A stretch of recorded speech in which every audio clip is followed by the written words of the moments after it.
अरे अरे अरे अरे, ये प्राण बचाकर कहां भागे जा रहे हो देवताओं? देवर्षि, देवर्षि, हमारे साथ घोर अन्याय हुआ है। हम युद्ध में पराजित हो चुके हैं। अरे, लड़े बिना ही पराजित हो गए? नारायण नारायण, साहस छूट गया तुम्हारा। तो हम क्या करते देवर्षि? करने को तो बहुत कुछ कर सकते थे देवराज इंद्र। लोग मातृभूमि की रक्षा के लिए प्राणों का भी मोह नहीं करते, प्राण देकर प्राण लेते हैं। इन्हें बलिदानी कहा जाता है। युद्ध भूमि में प्राण त्यागने वाले का नाम आदर से लिया जाता है देवराज इंद्र, और पीठ दिखा के भागने वाले को कायर और भीरू कहा जाता है देवराज इंद्र, भीरू। देवर्षि, अब हमें और अधिक अपमानित मत करिए। ये सब सूर्यदेव के वरदान के कारण हुआ है। नारायण नारायण, दूसरों के दोष ढूंढना इस संसार का सबसे सरल काम है देवराज इंद्र। तनिक अपने भीतर भी तो झांक के देखें, दुष्कर्म ही दुष्कर्म दिखाई पड़ेंगे देवराज। ये आप क्या कह रहे हैं देवर्षि? वही पवन देव जो सत्य है। क्या आपने स्वर्ग की सुरक्षा के लिए धर्म और भक्ति का आश्रय लिया? दुष्टों का संहार करने वाले श्री महागणेश को एक बार भी याद किया? नारायण नारायण, यदि आपने विघ्नहर्ता श्री गणेश और श्री महागणेश की शरण ली होती तो आज आपको यह दिन न देखना पड़ता देवराज इंद्र।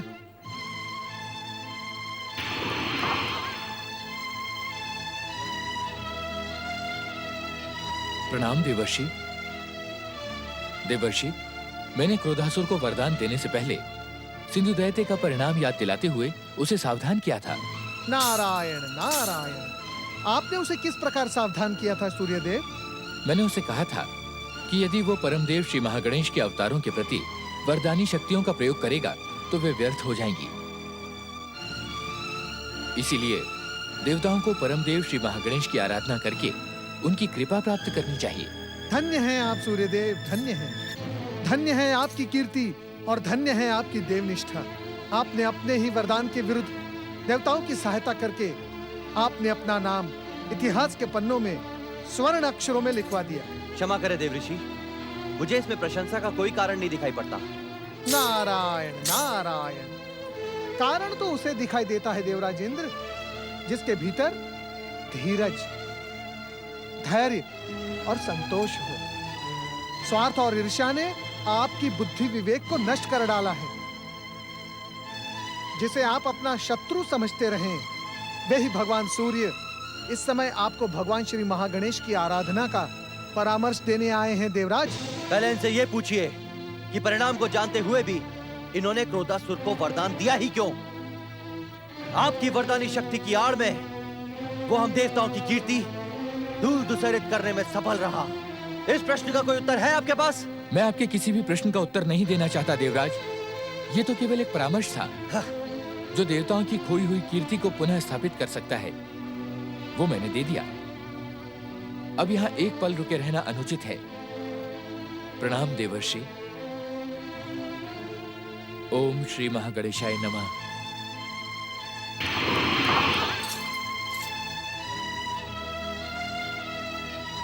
नारायण नारायण। देवराज इंद्र, जो सूर्य देव ने कही वही बात मैं भी कहूंगा। देवताओं को इस संकट से केवल परम देव श्री महागणेश ही उबार सकते हैं। अब आपका भविष्य आपके हाथों में है। जो उचित समझे वो आप करें। जय श्री महागणेश। देवराज, हमें तुरंत श्री महागणेश की आराधना प्रारंभ कर देनी चाहिए। इसके अतिरिक्त और कोई उपाय नहीं है।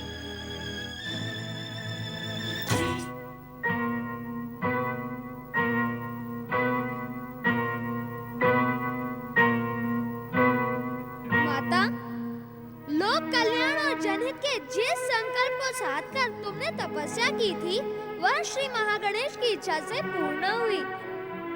आज के बाद जो भी भक्त यहाँ आकर श्री महागणेश की महिमा का गुणगान करते हुए आपका स्मरण करेगा, उसे सर्व सिद्धियां प्राप्त होंगी, उसकी हर मनोकामना पूरी होगी, उसके जीवन से विघ्नों का अंत होकर सुख, समृद्धि और शांति की वर्षा होगी।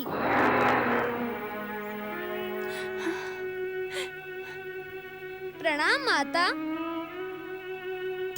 क्षमा करो माता, पिताश्री की आज्ञा प्राप्त किए बिना हमारा यहाँ से जाना उचित नहीं होगा। यदि हम भी आपके साथ चले गए तो पिताश्री को बहुत दुख होगा।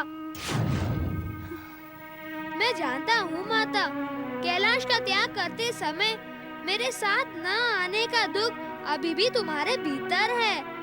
मेरी विवशता को समझकर मुझे क्षमा कर दो माता। मैं पुत्र की मर्यादा का पालन करते हुए इस समय भी पिताश्री की सेवा में कैलाश में हूँ, परंतु मेरी प्राण ज्योति तुम्हारी सेवा के लिए इस मूर्ति में समाई है। तुम धन्य हो पुत्र। मैं जानती थी तुम अधिक समय तक अपनी माता से दूर नहीं रह सकते। गणपति, तुम वास्तव में पुत्र का आदर्श हो। संसार की हर नारी तुम्हारे जैसा आज्ञाकारी पुत्र पाने की कामना करेगी। माता, आपने जिस उद्देश्य से कैलाश का त्याग किया वह पूरा हुआ। लोक कल्याण और जनहित के लिए की गई आपकी तपस्या सफल हुई। अब कैलाश लौट चलें। नहीं पुत्र, अब हम दोनों इस गणपति तीर्थ क्षेत्र में निवास करेंगे। यहाँ आने वाले भक्तों को कल्याण और आशीर्वाद देंगे। संसार में सत्य और भक्ति की अलख जगाएंगे।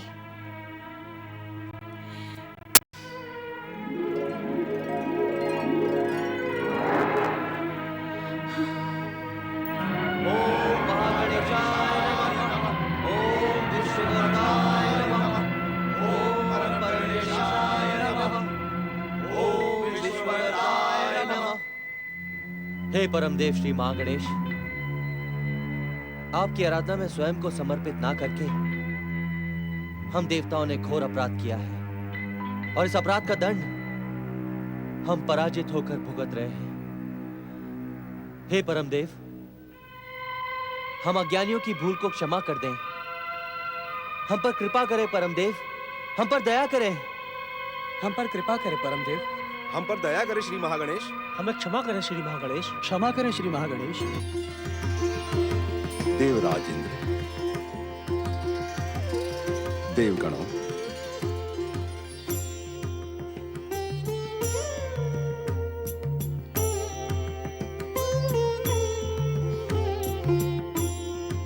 परमदेव श्री महागणेश की जय। विश्व को वरदान देकर संकट दूर करने वाले श्री महागणेश की जय। आपके कष्ट और संकटों का अंत करने वाला हमारा लंबोदर अवतार तब तक प्रकट नहीं होगा जब तक देवी पार्वती अपने मूल धाम कैलाश नहीं लौटेंगी।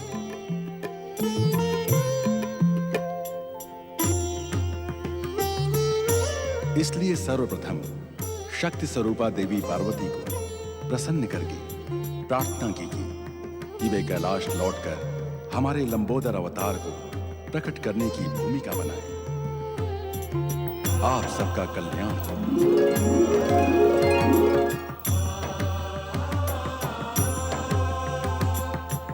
देवताओं, हमें इसी समय सह्याद्री पर्वत जाकर माता जगदम्बा पार्वती को प्रसन्न करना होगा, उनसे प्रार्थना करनी होगी।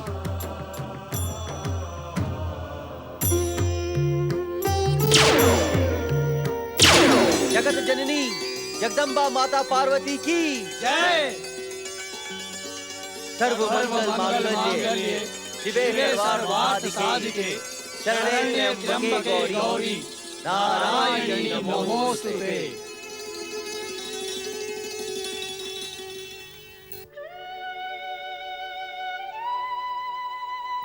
देवराज, देवगण, गिरिजात्मज गणपति तीर्थ में आप सबका स्वागत है। पृथ्वी के गणेश लोक के समान इस पावन तीर्थ के आप सब प्रथम तीर्थयात्री हैं। इस तीर्थ की यात्रा करने के कारण आपकी मनोकामना अवश्य पूर्ण होगी। माता, हम देवगण आपके पास एक प्रार्थना लेकर आए हैं। हमें पूर्ण विश्वास है कि आप हमारी प्रार्थना अस्वीकार नहीं करेंगी। हे माते, लोक कल्याण और जनहित के जिस संकल्प को साधकर आपने एक कठोर तपस्या की है वो सफल हुई है। हमें इस बात का ज्ञान है माते। माते, आपके प्रयास से ही ये स्वयंभू गिरजात्मज गणपति तीर्थ प्रकट हुआ है। हे माते, अब आपको भगवान शिव और गौरी पुत्र श्री गणेश के पास कैलाश लौट चलना चाहिए। ये प्रार्थना है अथवा परामर्श? किसी के बिना पूछे आपने परामर्श देना कब से सीख लिया देवराज? मुझे आपके परामर्श की कोई आवश्यकता नहीं। अवश्य ही इस अनुरोध के पीछे आपका कुछ स्वार्थ छुपा होगा। माता, ये तो संसार की रीत है कि पुत्र कुपुत्र होते हैं, परंतु माता कुमाता नहीं होती। ये सत्य है कि हम हमारा स्वार्थ साध कर ही आपकी सेवा में आए हैं, परंतु आपकी सेवा में भेजने का आदेश जो पूरे संसार के आराध्य है परमदेव श्री महागणेश ने ही दिया है। हाँ माता, परमदेव ने कहा है जब तक आप कैलाश नहीं लौटेगी तब तक संसार को अत्याचारी क्रोधासुर के अत्याचारों से मुक्ति देने वाले श्री महागणेश के लंबोदर अवतार प्रकट नहीं होंगे। माता, हम बड़ी आशा लेकर आपकी सेवा में। इस प्रार्थना के साथ आप सब महादेव की शरण में कैलाश जाएं। इस परामर्श के अतिरिक्त इस समय मैं आपकी और कोई सहायता नहीं कर सकती। माते, आपके कैलाश पहुंचे बिना महादेव हमारी कोई सहायता नहीं करेंगे। हम अज्ञानी बच्चों पर दया करते हुए आप कैलाश लौट चले माते। हमें आप सबसे सहानुभूति है। इस गणपति तीर्थ के दर्शन कर लेने के कारण आपकी मनोकामना अवश्य पूरी होगी, परंतु मैं तब तक कैलाश नहीं लौटूंगी जब तक मेरे स्वामी मुझे सम्मान के साथ यहाँ लेने नहीं आएंगे।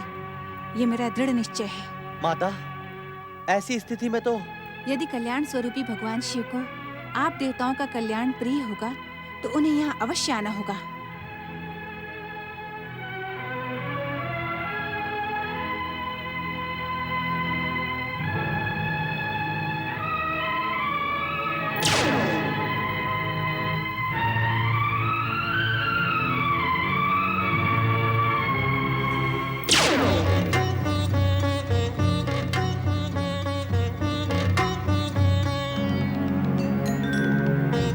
क्षमा करें देवराज, हम तो भगवान शिव की शरण में कैलाश जाने के लिए निकले थे, फिर आप मार्ग में क्यों रुक गए? मैं महादेव की शरण में जाने का साहस नहीं जुटा पा रहा हूं। देवगणों, ऐसा प्रतीत होता है कि भगवान शिव और माता पार्वती किसी कारणवश एक दूसरे से रुष्ट हैं। इस बात का आभास मुझे भी है देवराज, परंतु संकट के समय में हमें केवल भगवान भोलेनाथ ही बचा सकते हैं। हमें भय का त्याग करके उनकी शरण में। अग्निदेव, आशुतोष भगवान शिव का रोष सारे संसार में प्रसिद्ध है। उनके ध्यान में बाधा डालने वाले कामदेव को उन्होंने भस्म कर दिया था। कहीं ऐसा ना हो कि वो हमारी प्रार्थना ठुकराकर हमें भी दंडित कर दे। नहीं देवराज, नहीं। हमारी प्रार्थना के पीछे तो परमदेव श्री महागणेश का मार्गदर्शन है। परमदेव का मार्गदर्शन तो देवी पार्वती की सेवा में जाने का था, परंतु उन्होंने हमारी बात नहीं मानी। देवगणों, मुझे भगवान शिव के समीप जाने का परामर्श ना दो। हम सचमुच घोर धर्म संकट में फंस चुके हैं देवगणों। नारायण नारायण। प्रणाम देव ऋषि। ओम महागणेशाय नमः। देवराज इंद्र, इस संसार के हर संकट और हर धर्म संकट से उबारने वाले केवल श्री महागणेश ही हैं। ऐसा लगता है कि अपने स्वार्थ की भावना में बहते हुए आपने सच्चे मन से श्री महागणेश की आराधना नहीं की है, अन्यथा आप ऐसे विचित्र धर्म संकट में नहीं पड़ते। किंतु अब हम क्या करें देवर्षि? देवर्षि, हमें केवल आपका सहारा है। आप ही हम देवताओं के सच्चे मार्गदर्शक हैं। हमारा मार्गदर्शन करें देवर्षि। इस धर्म संकट से हम देवताओं को उबारने का मार्ग आपके सिवा और कोई नहीं दिखा सकता देव ऋषि। मझधार में डूबती हमारी नैया को अब आप ही पार लगा सकते हैं। हम पर दया करें देव ऋषि। नारायण नारायण। आश्चर्य, घोर आश्चर्य देवताओं, घोर आश्चर्य।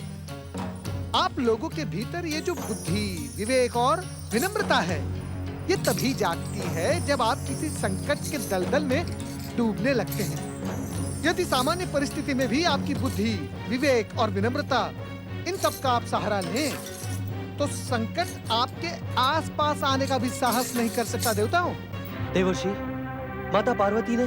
नहीं नहीं देवराज, इस समय तो भगवान भोलेनाथ के पास जाने का परामर्श मैं भी नहीं दूंगा आपको। भगवान भोलेनाथ के ध्यान में बाधा डालकर आप उनकी कृपा के नहीं, दंड के पात्र बन जाओगे। देवर्षि, फिर हम क्या करें? कहाँ जाएं हम देवगण?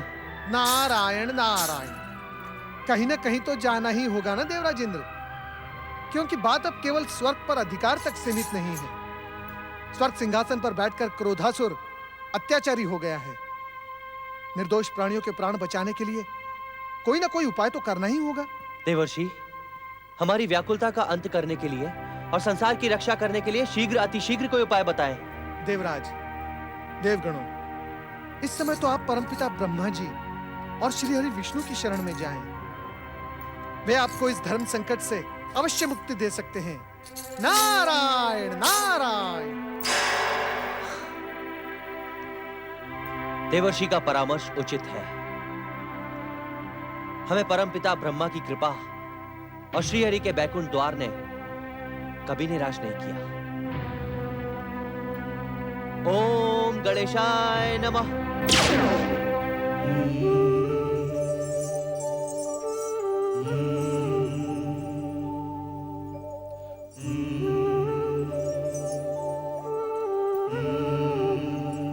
ऐसे कब तक खड़े रहेंगे नंदी महाराज? भगवान भोलेनाथ का ध्यान भंग हो गया तो हमें गौरीपुत्र को पुकारना चाहिए नंदी महाराज। ठीक है भृंगी, हम गौरीपुत्र को पुकारते हैं, परंतु तुम उनकी सूंड की तरफ एकटक देखते रहना। ध्यान के समय गौरीपुत्र की सूंड ही सक्रिय रहती है। आप चिंता न करें नंदी महाराज, जैसे ही सूंड में कंपन पैदा होगी हम दोनों भागकर भगवान भोलेनाथ की सेवा में पहुंच जाएंगे। गौरीपुत्र, हम पर कृपा करें। नंदी महाराज, आपका स्वर तो आपके कानों तक नहीं पहुंचा, गौरीपुत्र कैसे सुन पाएंगे? गौरीपुत्र, आपने पिछले कई दिनों से कुछ नहीं खाया। हम दोनों ने भी। भागो नंदी भैया भागो, गणपति की सूंड जाग उठी है। भयभीत ना हो शिवगणों, आओ मेरे समीप आओ। गौरीपुत्र, आपने। हम जानते हैं नंदी महाराज कि माता पार्वती के जाने के बाद कैलाश में किसी ने भी अन्न का एक दाना भी ग्रहण नहीं किया है, परंतु मेरा दृढ़ निश्चय है जब तक माता पार्वती लौट कर नहीं आएंगी तब तक हम अपने अनशन व्रत का त्याग नहीं करेंगे। परंतु आप दोनों बिना किसी चिंता के प्रसाद ग्रहण करें, क्योंकि आप दोनों ने कोई संकल्प अथवा निश्चय नहीं किया है। बिना इच्छा के अनशन करने से कोई काम सफल नहीं होता। गौरीपुत्र, आप तो स्वयं परमदेव श्री महागणेश के अवतार हैं और त्रिकालदर्शी हैं। आपसे इस संसार में कुछ भी छुपा नहीं है। कम से कम इतना तो बता दें कि माता पार्वती कहाँ हैं और कैलाश कब लौटेंगी। हम सब एक समान माता की प्रतीक्षा कर रहे हैं। आप भोलेनाथ से प्रार्थना करें कि माता शीघ्र लौट कर आए। गौरीपुत्र, आप दोनों के कार्य निर्धारित हो चुके हैं। यदि आप दोनों के भीतर माता के लौटने की उत्सुकता है तो जो कुछ हमने कहा है वही कीजिए।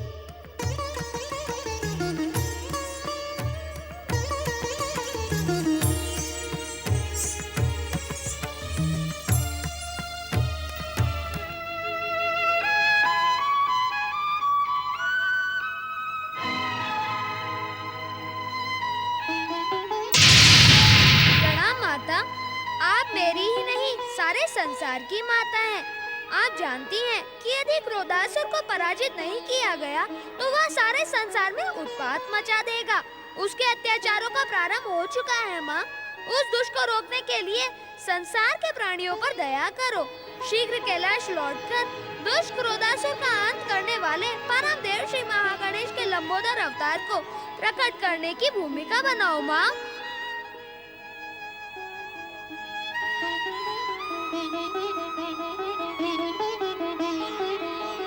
मंगलमूर्ति, तुम्हारे पिता श्री शिव शंकर भी तो इस संसार के लिए पिता के समान है, तो क्या उन्हें इस संसार और अपने बच्चों की चिंता नहीं होनी चाहिए?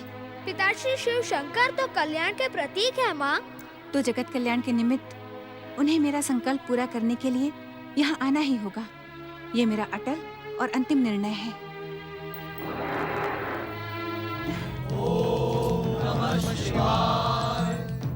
हर हर महादेव, हर हर महादेव, हर हर महादेव, हर हर महादेव।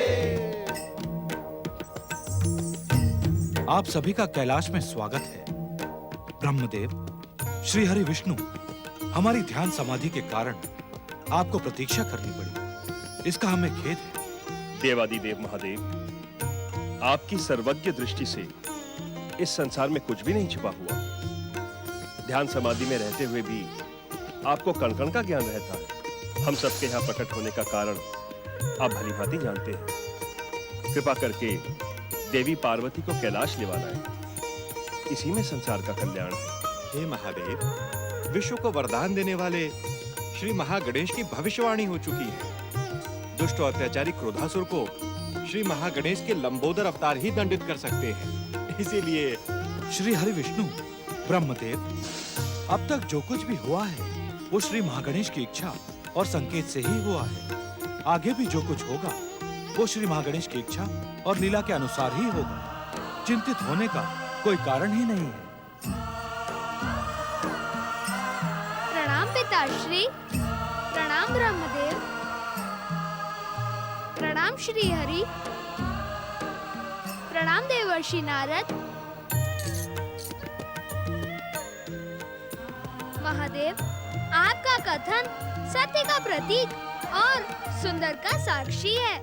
यदि आप क्रोधासुर को भस्म करने का अनुरोध मान लेते तो माता पार्वती कैलाश से लेखनगिरी पर्वत रास्ता न करती। जय जय श्री गणेश। यदि शिव लीला के कारण माता पार्वती लेखनगिरी पर्वत ही ना जाती तो गिरजात्मज तीर्थ प्रकट ही ना होता और फिर आने वाले युगों में असंख्य गणेश भक्त अपनी कामना पूर्ति और भक्ति से वंचित रह जाते। महादेव, अब तो आपको भी परम देव श्री महागणेश की इच्छा का संकेत मिल चुका होगा। मैं तो पिछले लंबे समय से इसी अवसर की प्रतीक्षा कर रहा था। इस घटनाक्रम में जो कुछ भी घटित हुआ उसमें परम देव श्री महागणेश की इच्छा और आपकी लीला ही प्रभावी थी। तुम सत्य कह रहे हो पुत्र। हम त्रिदेव भी श्री महागणेश द्वारा रचित सृष्टि के विधान के अनुसार ही कार्य करने के लिए प्रतिबद्ध हैं। तो आप देवताओं के साथ ही साथ संसार के कल्याण का महायज्ञ संपन्न करने की कृपा करें महादेव। अवश्य। हम आप सबकी इच्छा का सम्मान करते हुए देवी पार्वती का संकल्प अवश्य पूरा करेंगे।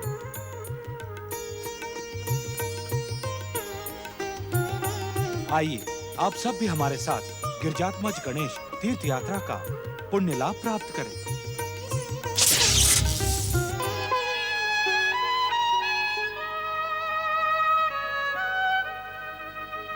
शक्ति स्वरूपा जगदम्बा माता पार्वती की जय। शक्ति स्वरूपा जगदम्बा माता पार्वती की जय। सर्वमंगलमांगल्ये शिवे सर्वार्थ साधिके शरण्ये त्र्यंबके गौरी नारायणे नमोस्तुते। शक्ति स्वरूपा जगदम्बा माता पार्वती की जय। शक्ति स्वरूपा जगदम्बा माता पार्वती की जय। शक्ति स्वरूपा जगदम्बा माता पार्वती की जय। इधर उधर क्या देख रही हो देवी पार्वती? हम तो सदा ही तुम्हारे निकट रहते हैं। अब तो हम तुम में और तुम हम में समाई रहती है। सांसारिक दृष्टि से भिन्न भिन्न शरीर होते हुए भी शिव शक्ति अभिन्न है। पति परमेश्वराय नमो नमः। जय माता की। माता, पिताश्री महादेव के आ जाने के कारण तुम्हारा ये संकल्प भी पूरा हुआ। त्रिदेव ब्रह्मा विष्णु महेश और जगदम्बा माता पार्वती की नारायण नारायण। देवराज इंद्र, देखा आपने? देखा इस तीर्थ की महिमा को देखा? माता पार्वती ने पहले ही कहा था कि इस तीर्थ की यात्रा करने के कारण आपकी मनोकामना अवश्य पूर्ण होगी। देवर्षि, हम इस परम पावन तीर्थ स्थल के दर्शन पाकर धन्य हो गए। इससे शुभ अवसर और क्या हो सकता है देवराज इंद्र कि इस पावन तीर्थ क्षेत्र पर एक साथ ब्रह्मा, विष्णु, महेश उपस्थित हैं। त्रिदेव, आपका एक परम भक्त नारद आपसे एक प्रार्थना करना चाहता है। हम तुम्हारी प्रार्थना सुनने के लिए उत्सुक हैं नारद। परम पिता, पृथ्वी के गणेश लोक के समान इस पावन तीर्थ की यात्रा करने वाले यात्रियों को आप त्रिदेवों की भी पुण्य कृपा प्राप्त होनी चाहिए। अवश्य। आज के बाद गिरिजात्मज मूर्ति के दर्शन करने वाले भक्त सत्य की शक्ति से प्रेरित होकर संसार का ऐश्वर्य भोग करेंगे। मेरी रज शक्ति के प्रभाव से इस तीर्थ की यात्रा करने वाले भक्तों का जीवन सुख शांति से परिपूर्ण होगा। दर्शन की अभिलाषा लेकर यहाँ आने वाली जीवात्मा आवागमन से मुक्ति पाकर अपना इच्छित धाम प्राप्त करेगी। गिरिजात्मज तीर्थ की यात्रा करने वाले भक्त मेरी कल्याणकारी कृपा के अधिकारी होंगे। अब तो सबके संकल्प और मनोरथ पूरे हो गए, पर तीर्थ यात्रा में आने का प्रसाद तो अब तक नहीं मिला। माता, हम सबका अनशन व्रत भी सफल हो चुका है। अब तुरंत कैलाश चलकर अपने हाथों से बने मोदक इस तीर्थ यात्रा के प्रसाद के रूप में हम सबको खिलाओ। नारायण नारायण। और प्रसाद के साथ ही साथ अत्याचारी क्रोधासुर का अंत करने वाले श्री महागणेश के लंबोदर अवतार को प्रकट करने की भूमिका भी बनाए माता। अवश्य।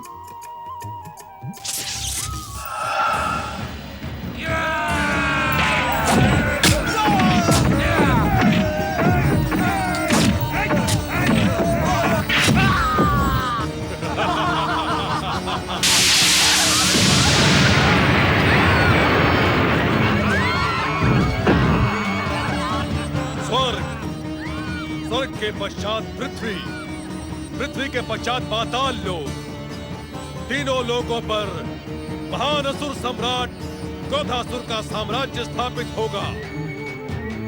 सेना नायक, तुम असुर सेना की टुकड़ी लेकर पाताल की ओर अभियान करो। जो आज्ञा असुर सम्राट। मूर्ख, असुर सम्राट नहीं, त्रिलोकपति कहो, त्रिलोकपति।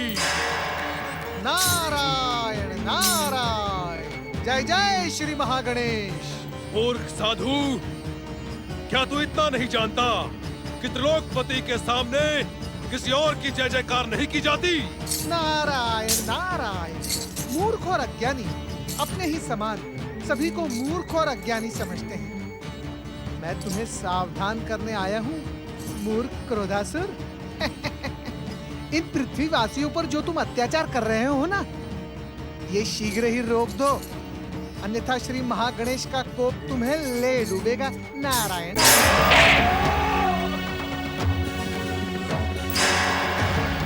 अरे मंद बुद्धि क्रोधासुर, यदि अपना भला चाहते हो तो शीघ्र ही स्वर्ग का सिंहासन देवराज इंद्र को सौंपकर पृथ्वी पर अत्याचार करना बंद करो, अन्यथा तुम्हारी क्या दुर्दशा होगी ये तो भगवान श्री महागणेश ही जानते हैं। पहले अपनी दुर्दशा की सोच। चोटी वाले साधु, मेरा क्रोध तेरे शरीर के इतने टुकड़े करेगा जितने कि तू सोच भी नहीं सकता।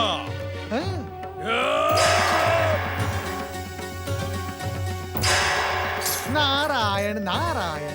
अरे अज्ञानी क्रोधासुर, तुम मुझे स्पर्श भी नहीं कर पाओगे। तुम्हें पराजित करने की भूमिका बनाने के लिए माता पार्वती कैलाश पहुंच चुकी हैं और तुम्हें दंडित करने के लिए श्री महागणेश के लंबोदर अवतार के प्रकट होने में अब अधिक समय नहीं है। ओम लंबोदराय नमः। सावधान हो जाओ, अन्यथा नारायण नारायण। इसी समय कैलाश पर आक्रमण कर देना उचित होगा त्रिलोकपति। शत्रु को प्रकट होने से पहले ही उसे समाप्त करने की भूमिका बनाएं। सारी असुर सेना आपके आदेश की प्रतीक्षा कर रही है। अपने शत्रु को दंडित और समाप्त करने के लिए क्रोधासुर को किसी सेना की आवश्यकता नहीं। मूर्ख, अपने शत्रुओं का काल हूं मैं, काल से भी विकराल हूं मैं। त्रिदेव ब्रह्मा विष्णु महेश और माता पार्वती की जय। त्रिदेव ब्रह्मा विष्णु महेश और माता पार्वती की जय। त्रिदेव ब्रह्मा विष्णु महेश और माता पार्वती की जय।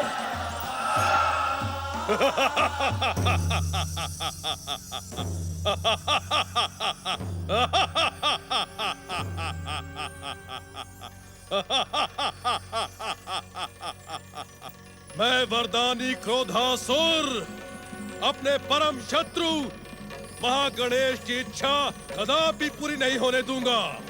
मैं जानता हूँ इस कैलाश भूमि पर महागणेश का अवतार लंबोदर प्रकट होने वाला है, किंतु उससे पहले ही मैं इस कैलाश भूमि को नष्ट भ्रष्ट कर डालूंगा।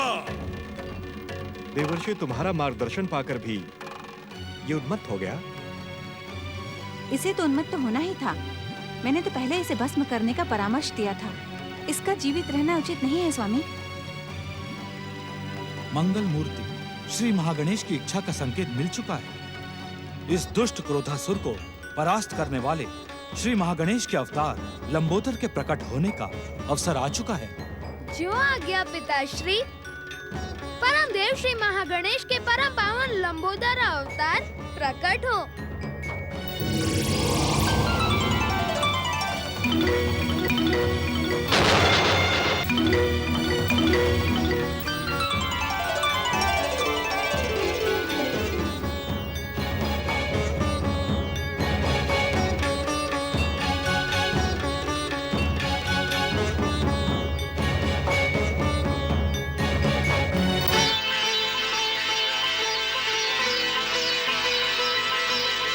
महागणेश की परम देव श्री महागणेश की श्री महागणेश की इच्छा का ज्ञान तो तुम्हें भली भांति है लंबोदर।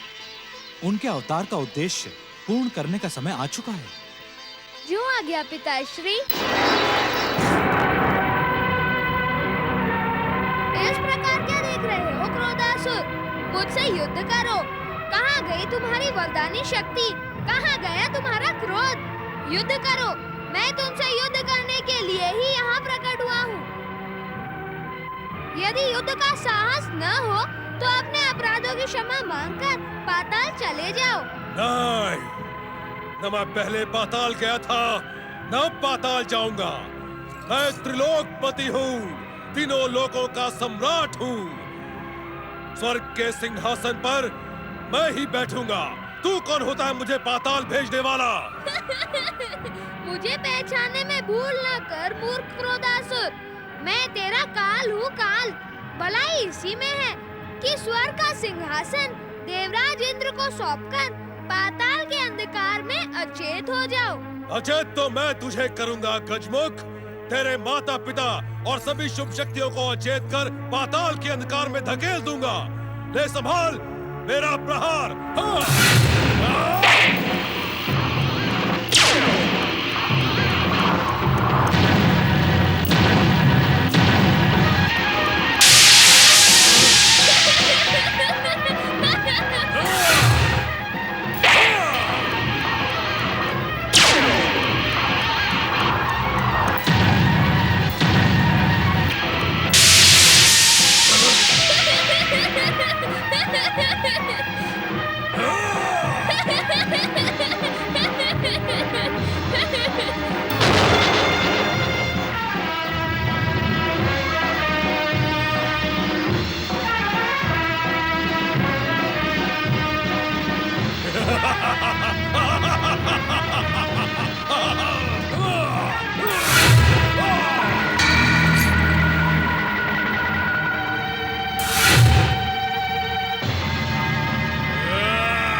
मैं अपनी हार स्वीकार करता हूँ भगवान।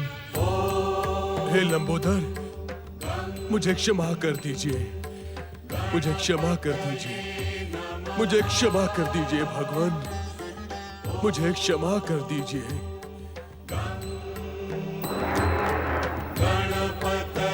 क्षमा मांगकर तुमने अपने जीवन की रक्षा कर ली, परंतु तुम्हें क्षमा करने का अधिकार मेरे पास नहीं है। यदि क्षमा मांगनी ही है तो माता पार्वती, भगवान भोलेनाथ और उन सबसे क्षमा मांगो जिन्हें तुम्हारे अत्याचारों के कारण कष्ट भुगतना पड़ा। जो आज्ञा भगवान, जो आज्ञा। हे दया की मूर्ति, हे आशुतोष भगवान शिव, क्रोध ने मेरे विवेक और बुद्धि को नष्ट कर डाला था। मुझे क्षमा कर दीजिए भगवान, मुझे क्षमा कर दीजिए। क्रोधासुर, इस संसार में क्षमा से बढ़कर कोई शक्ति नहीं है। क्षमा एक ऐसी शक्ति है जो किसी भी व्यक्ति को अजेय बना देती है। परंतु तुम्हें मुझसे नहीं, देवी पार्वती से क्षमा मांगनी चाहिए। हे माते, हे जगत जननी, तुम्हारा ये पुत्र कुपुत्र एवं दुष्ट था, किंतु तुम्हारे ही पुत्र लंबोदर के दर्शन पाकर इसके भीतर विवेक और बुद्धि जाग गई है। हे माते, मुझे क्षमा करके जीवन जीने का अवसर दे। माता, क्रोधासुर का क्रोध अब शांत हो गया है। क्रोध के स्थान पर अब उसके भीतर बोध जागा है। अब इसे क्रोधासुर नहीं, बोधासुर कहना ही उचित होगा। अब इसे क्षमा कर देना ही उचित है।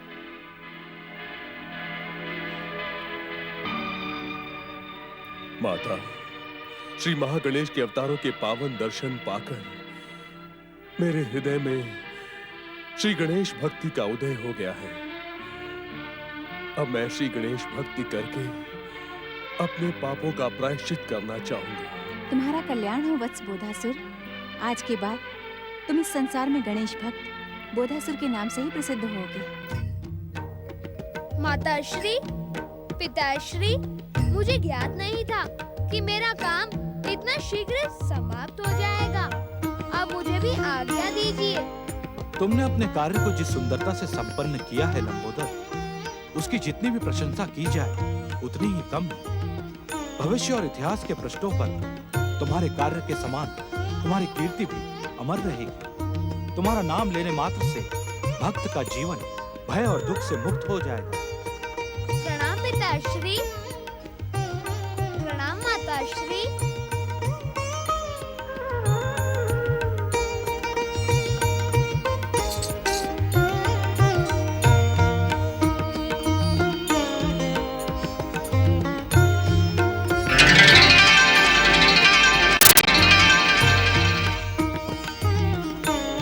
देवराज इंद्र, देवगणों, स्वर्ग आपकी प्रतीक्षा कर रहा है। भोलेनाथ, ये सब आपकी कृपा और श्री महागणेश के आशीर्वाद का सुफल है। त्रिदेव ब्रह्मा विष्णु महेश, माता पार्वती और श्री महागणेश की। बोधासुर, तुम्हारे ही कारण सह्याद्री के लेखन पर्वत पर माता पार्वती की तपस्या से गिरिजात्मज गणपति तीर्थ प्रकट हुआ है। वहीं जाकर प्रायश्चित करो। प्रायश्चित के साथ ही साथ वहां आने वाले तीर्थ यात्रियों की सेवा सहायता करके अपने पापों का प्रायश्चित करो और श्री गणेश की भक्ति का प्रचार प्रसार करो। जो हो गया। तुम्हारे मनोरथ सफल हो। तुम एक सफल और सिद्ध गणेश भक्त बनो। पूज्यं गणाध्यक्षमुमापुत्रं विनायकं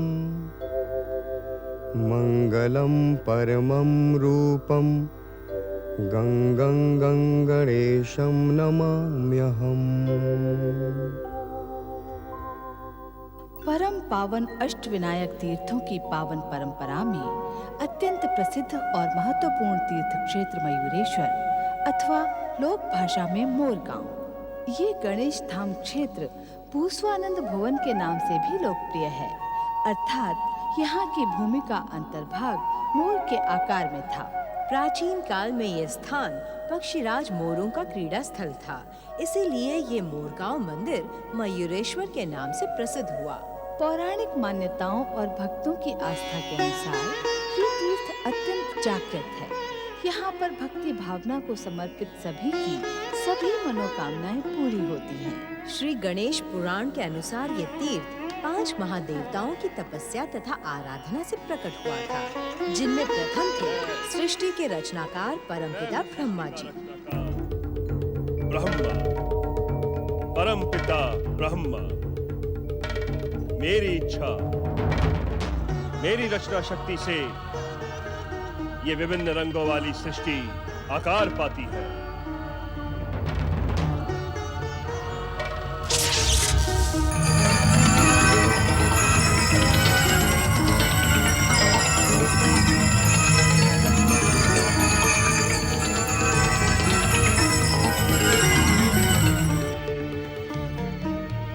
यदि मैं इस सृष्टि रचना का कार्य रोक दूं, तो सब कुछ स्थिर और जड़ होकर रह जाएगा।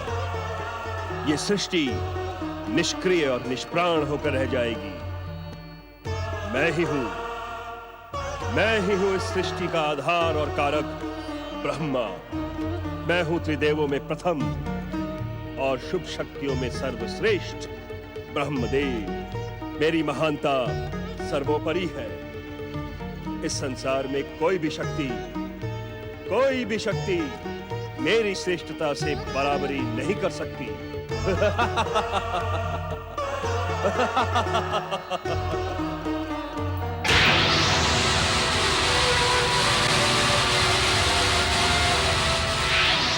यह अचानक मेरे शरीर में कंपन क्यों हो रहा है?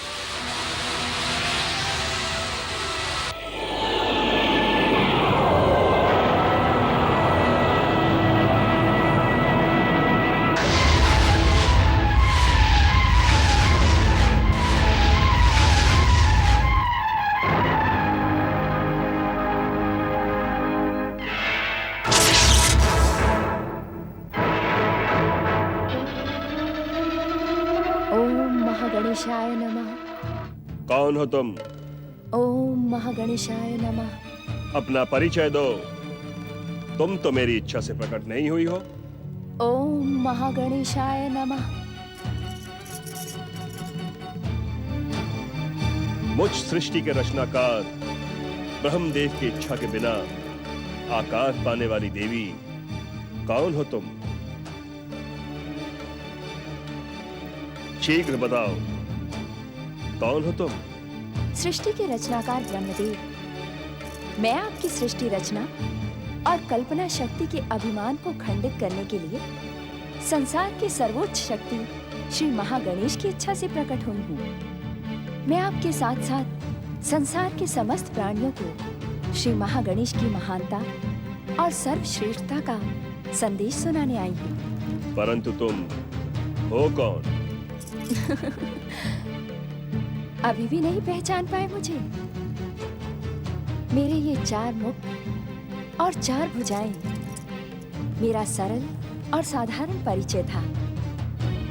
मैं विश्व को वरदान देने वाले परम देव श्री महागणेश की सेविका चतुर्थी हूँ। चतुर्थी?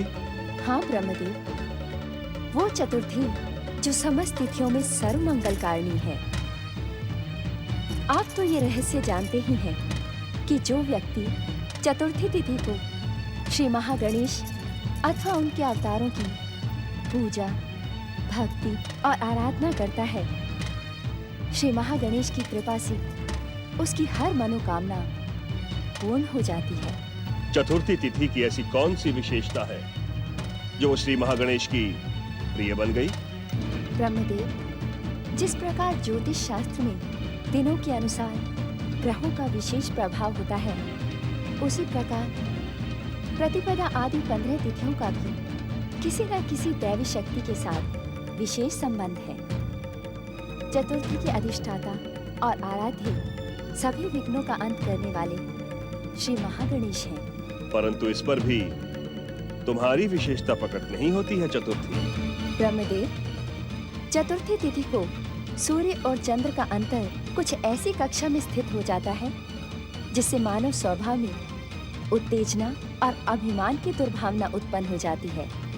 इसी दुर्भावना से प्रेरित होकर मानव कुछ ऐसे कार्य कर बैठता है जो आगे चलकर उसके जीवन, कल्पना और उद्देश्य में बाधा बन जाते हैं। अर्थात ग्रहों की स्थिति के कारण जीव का मन उत्तेजित हो जाता है। इसी उत्तेजना की रोकथाम के लिए चतुर्थी के दिन श्री गणेश की उपासना करनी चाहिए, जिससे मन और आत्मा सुखकर्ता श्री गणेश की कृपा पाकर शांत और संतुलित रहे। तुम्हारी विशेषता और उपयोगिता हमने सुन ली है। अब कुछ और कहना चाहती हो? हाँ ब्रह्मदेव, मैं आपसे केवल इतना कहना चाहती हूँ कि आप इस सृष्टि की रचना का हर महान कार्य मेरी तिथि का आश्रय लेकर प्रारंभ करें, जिससे आप परम देव श्री महागणेश की इच्छा के अनुकूल रचना कार्य करते रहें।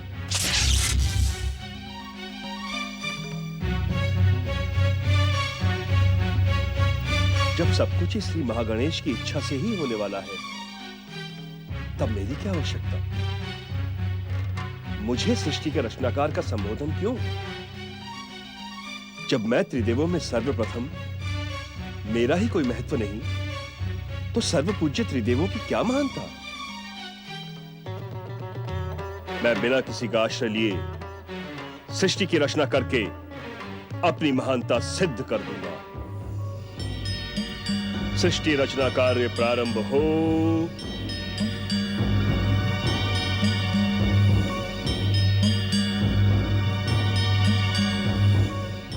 हे जगत पालक श्री हरि विष्णु, क्या आप ये नई लीला देख रहे हैं? यदि सृष्टि की रचना ही नहीं होगी, तो आप पालन किसका करेंगे?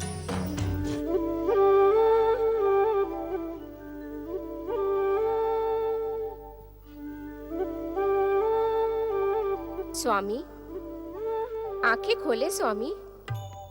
अपनी प्रसन्नता का रहस्य मुझे भी बताएं। क्या बात है स्वामी? योग निद्रा के समय आपके मुखमंडल पर प्रसन्नता की आभा भी घर रही थी। तो आप इस प्रसन्नता का कारण जानना चाहती हैं महादेवी?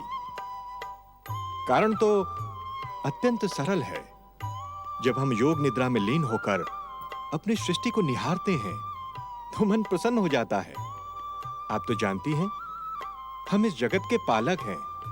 हमारी कृपा से इस सृष्टि के प्राणियों का पालन होता है, उन्हें सुख और संतुष्टि की प्राप्ति होती है। इसीलिए संसार हमें जगदीश, जगन्नाथ और त्रिलोकीनाथ कहकर पुकारता है। क्षमा करें स्वामी, आपकी सृष्टि में धन, वैभव और समृद्धि की स्वामिनी तो मैं हूँ। यदि मैं संसार को धन, धान्य, वैभव और समृद्धि प्रदान नहीं करूंगी, तो संसार के प्राणी जीवित कैसे रहेंगे? आप तो हमारी धर्मपत्नी है महादेवी, अतः हमारी इच्छा और आदेश के बिना आप कुछ नहीं कर सकती। किंतु हम जिस पर प्रसन्न होते हैं, उसे बिना आपसे पूछे ही सुख, समृद्धि और वैभव प्रदान कर देते हैं। और जो व्यक्ति हमारी पूजा भक्ति से दूर हो जाता है, उसे संकटों के साथ ही साथ दुख और दरिद्रता का भी सामना करना पड़ता है।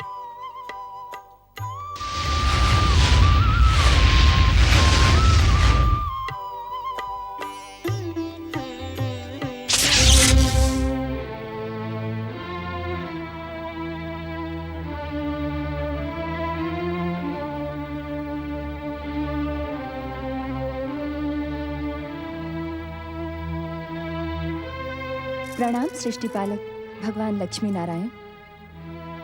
मैं परमदेव श्री महागणेश की सेविका चतुर्थी हूँ। चतुर्थी?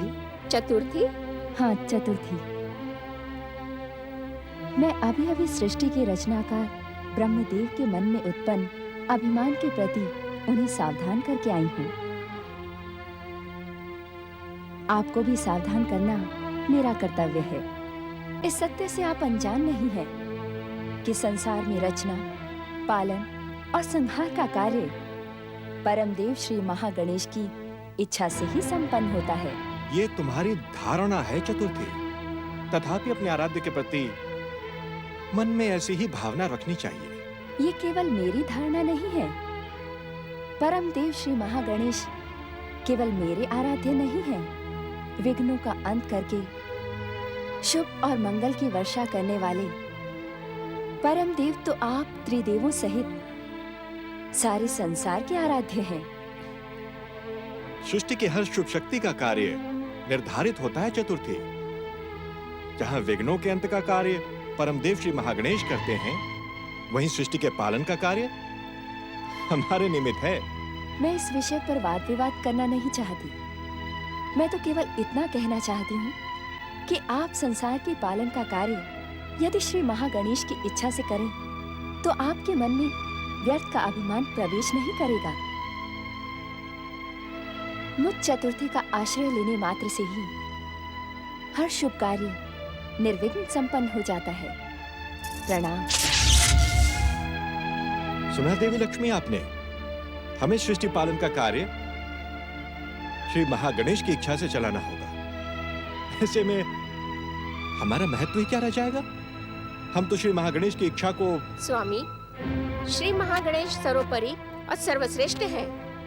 चतुर्थी ठीक ही तो कह रही थी। यदि श्री महागणेश के प्रति भक्ति और आस्था रखकर कोई भी कार्य किया जाए तो वो कार्य निर्विघ्न संपन्न होगा। महादेवी, क्या आपको नहीं लगता कि चतुर्थी का प्रकट होकर हमें सावधान करना हमारी महिमा को चुनौती देने के समान है? यदि ब्रह्मदेव रचना नहीं करेंगे, हम पालन नहीं करेंगे और भगवान शिव संहार नहीं करेंगे, तो ये संपूर्ण सृष्टि, ये सारा संसार अस्त व्यस्त होकर रह जाएगा। सृष्टि के पहले दिन से ही सृष्टि रचना, पालन और संहार का कार्य श्री महागणेश की इच्छा से पूर्ण होता आया है। हमें श्री महागणेश की श्रेष्ठ सत्ता का ज्ञान भलीभांति है देवी चतुर्थी। हम अपना हर कार्य श्री महागणेश की इच्छा का संकेत पाकर ही करते हैं। आप धन्य हैं महादेव। विचारों की इसी महानता के कारण आप देवों के देव महादेव, विश्वनाथ और आशुतोष के नाम से प्रसिद्ध हैं। आपकी जय हो।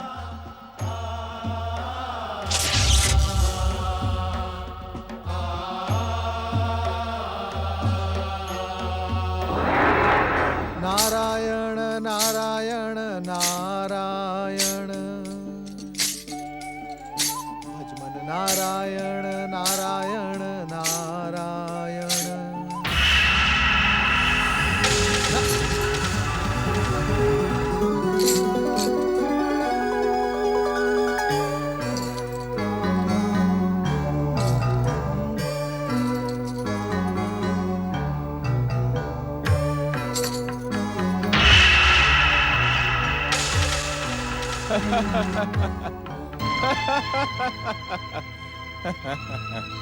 देखा देवर्षि, देखा आपने हमारी प्रचंड ताप शक्ति का प्रभाव। अब तो आपको भी कहना पड़ेगा कि सूर्यदेव के समान प्रचंड, प्रतापी और प्रबल दूसरा कोई देवता या महादेवता नहीं है। नारायण नारायण। आप तो सदैव भगवान नारायण और श्री महागणेश के गुण गाते रहते हैं, हमारा तो नाम तक नहीं लेते। अदिति पुत्र सूर्यदेव, आप समस्त ग्रहों के अधिपति हैं। आपसे अधिक प्रकाशवान, प्रतापी और प्रचंड दूसरा कोई भी ग्रह नहीं है। ग्रहों की नहीं, देवताओं और महादेवताओं की बात कीजिए देवर्षि। क्या इस सृष्टि में हमारे समान कोई प्रतापी दूसरा देवता या महादेवता है? आपके त्रिदेव और महागणेश के अवतार भी हमसे आंख मिलाने का साहस तक नहीं रखते। इतना ही नहीं देवर्षि, जब देवताओं और महादेवताओं को अपनी महिमा का गुणगान करवाना होता है तब हमारी समानता का उदाहरण दिया जाता है। गंग गंग गंग गंग गंग गंग। इतना अभिमान उचित नहीं है सूर्यदेव। इससे तो आपकी कीर्ति। हमारी कीर्ति सर्वश्रेष्ठ है देवर्षि, हमारी कीर्ति सर्वश्रेष्ठ है। इस संसार में हमारी ओर आंख उठाकर देखने का कोई साहस तक नहीं कर सकता। इस संसार के प्राणी हमारे ही कारण भोजन प्राप्त करते हैं और जीवित रहते हैं।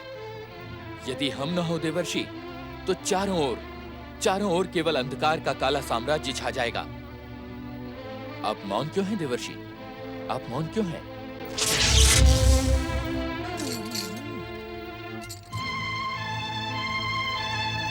नारायण नारायण।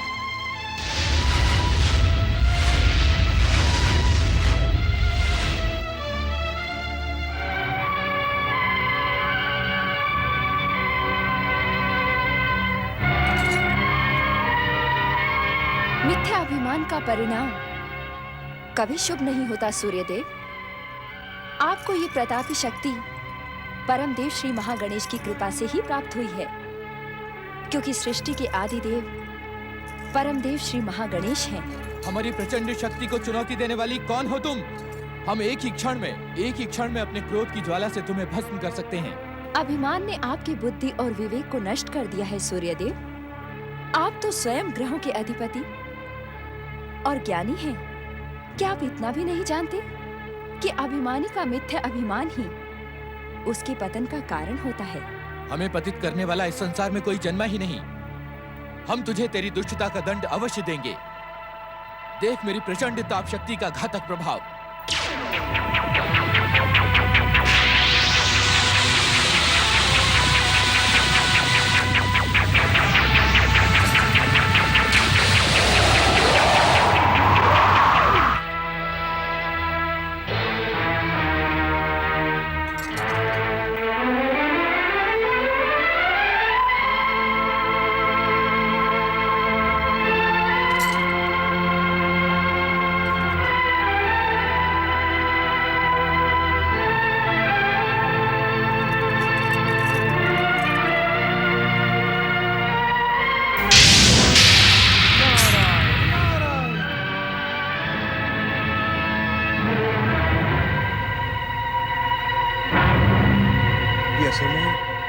अंधकार क्यों?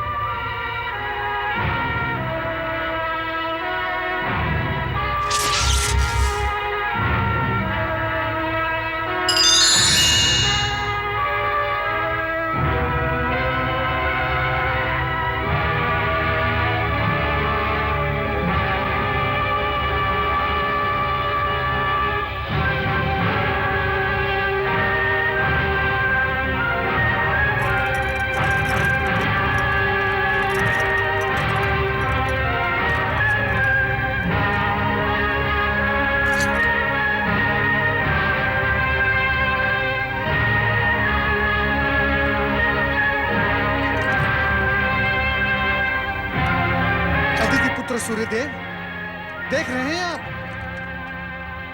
अपने मिथ्याभिमान का परिणाम देख रहे हैं आप? सूर्यदेव, आपको अपने इस मिथ्याभिमान का प्रायश्चित करना होगा। आप आए मेरे साथ।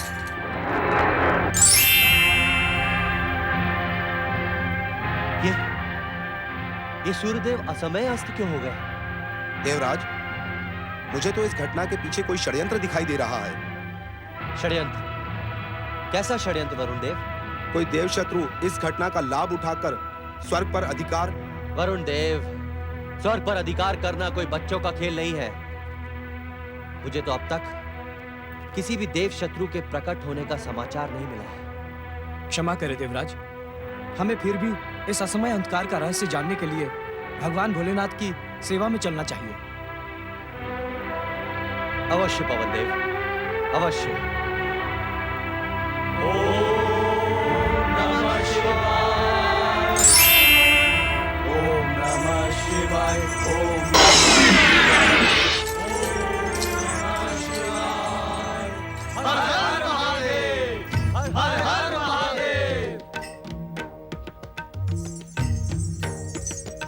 कैलाश में आप सभी का स्वागत है। अब तक आप सब जान ही चुके हैं कि देवी चतुर्थी द्वारा सूर्य बिंब को हस्तगत कर लेने के कारण असमय अंधकार छा गया है। इसका कारण सूर्य देव का मिथ्या अभिमान है।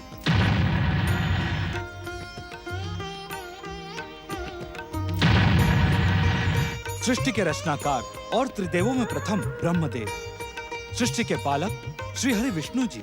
ये घटना हम त्रिदेवों के लिए भी चिंतनीय है।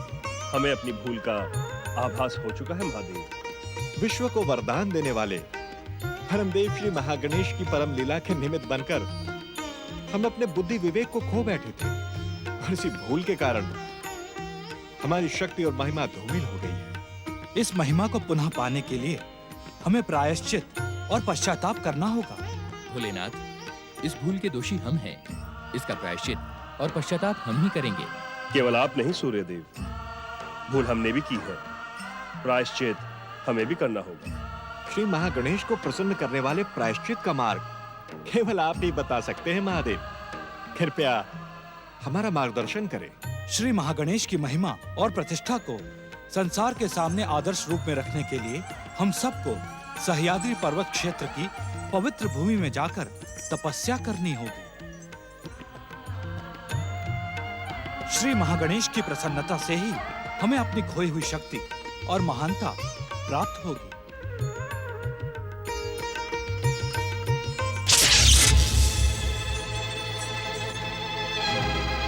देवर्षि, अब क्या होगा? जय जय श्री महागणेश।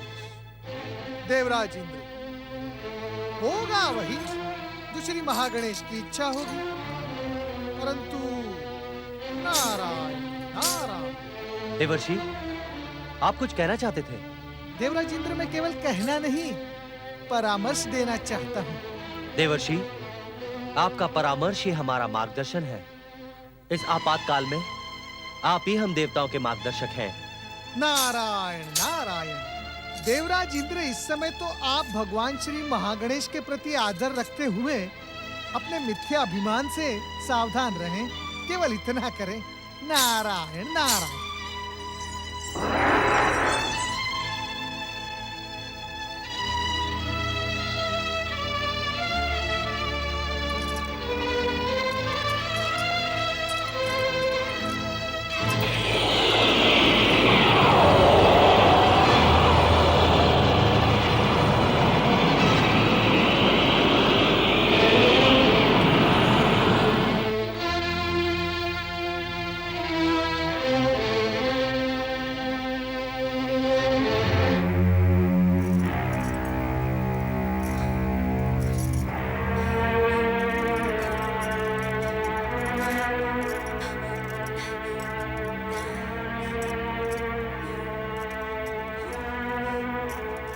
परमदेव श्री महागणेश, मैंने आपकी इच्छा का आदेश पाए बिना सूर्य देव के मिथ्या स्वाभिमान को खंडित करने के लिए आपके द्वारा दी गई शक्ति का दुरुपयोग किया है। आज मेरे ही कारण आपके इस संसार में असमय अंधकार छा गया था। क्या मेरी इस भूल के कारण ही मेरा ये रंग श्याम वर्णी हो गया है? इस मिथ्या अभिमान की दोषी मैं ही हूं। इस अपराध और दोष को समाप्त करने के लिए मुझे प्रायश्चित करना होगा। तपस्या करके श्री महागणेश को प्रसन्न करना होगा। मुझ पर कृपा करें श्री महागणेश। मेरे इस अपराध को क्षमा करें श्री महागणेश।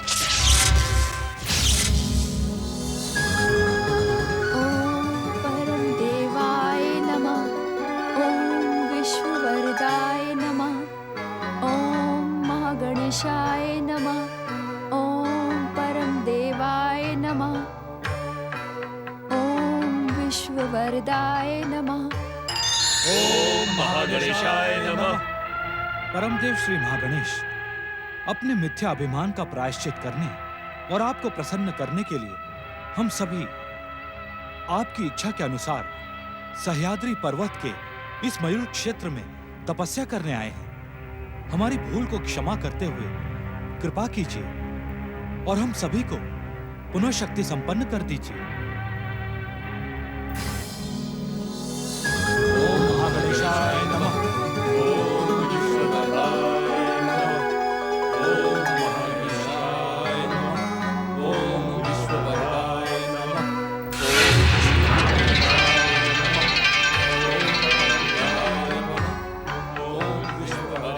महादेव, मैं आप में में समाई शक्ति हूँ।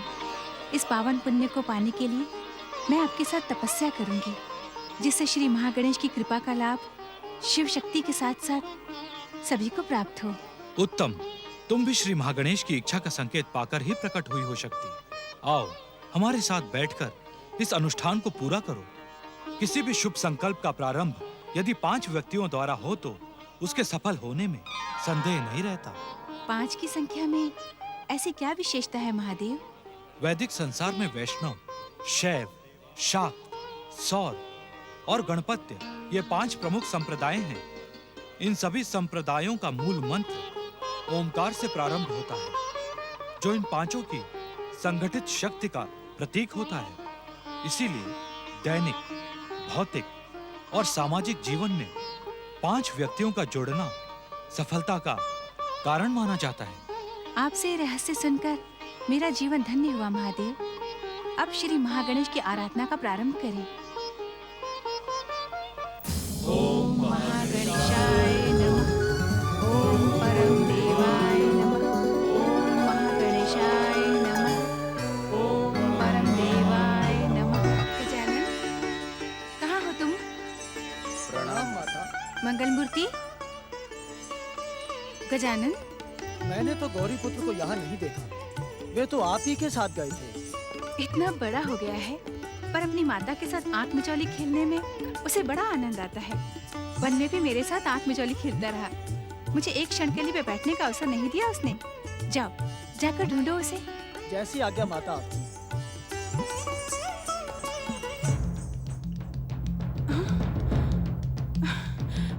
महादेव कहाँ गए? मैं तुमसे कुछ पूछ रही हूँ भृंगी।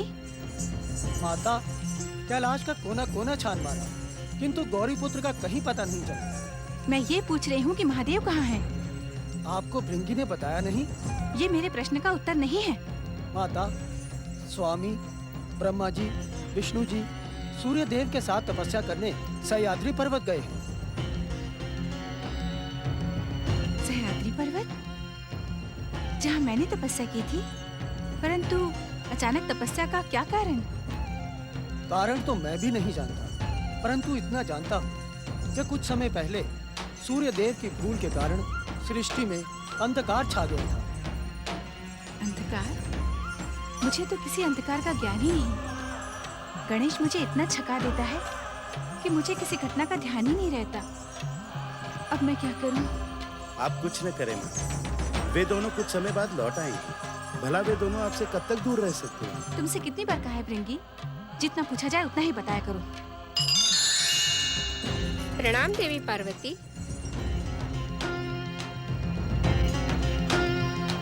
ओम महागणेशाय नमः। ओम विष्णुवरदाय नमः। मेरे अपराध क्षमा करें श्री महागणेश। ओम परम देवाय नमः। मेरे मन की दुविधा का अंत करें परम देव। ओम विश्ववरदाय नमः। मुझे शांति प्रदान करें विश्व को वरदान देने वाले श्री महागणेश। ओम विश्ववरदाय नमः। देवी चतुर्थी,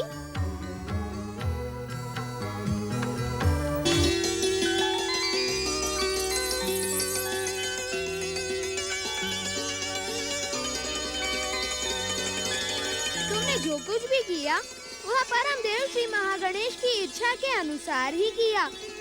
अभिमानी सूर्य देव का अभिमान खंडित करना अनिवार्य था। परम देव श्री महागणेश के अवतार गौरी पुत्र श्री गणेश, आपके मंगल दर्शन पाकर मैं धन्य हुई। मेरा पश्चाताप पूर्ण हुआ। मेरी तपस्या सफल हुई। मुझ में अपराध की श्री महागणेश भक्ति में सर्वोच्च स्थान प्राप्त करने वाली देवी चतुर्थी, तुम परम देव श्री महागणेश की प्रतिनिधि बनकर ब्रह्मदेव के मस्तक से प्रकट हुई हो। इसी कारण तुमसे कोई अपराध हो ही नहीं सकता। हे भक्तवत्सल, आपकी दया अमोघ है, परंतु यदि मुझसे अपराध नहीं होता तो क्या ये मेरा गौर वर्ण श्याम वर्णी हो जाता? ये भी परमदेव श्री महागणेश की लीला है। सूर्य देव के ताप के कारण तुम्हारा रंग श्याम हो गया है, पर वह स्थायी नहीं, अस्थायी है। तिथि का संबंध पक्ष से होता है, इसी कारण हर माह में पड़ने वाले 2 पक्षों को शुक्ल पक्ष और कृष्ण पक्ष पुकारा जाता है। मैं कुछ समझी नहीं मंगल मूर्ति।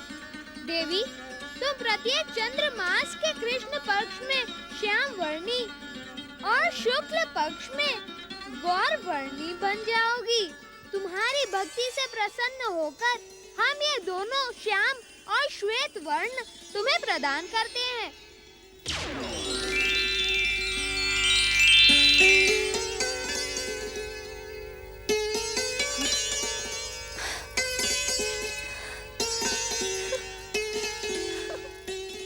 शुक्ल पक्ष में तुम विनायक और कृष्ण पक्ष में तुम संकष्ट चतुर्थी के नाम से प्रसिद्ध होगी।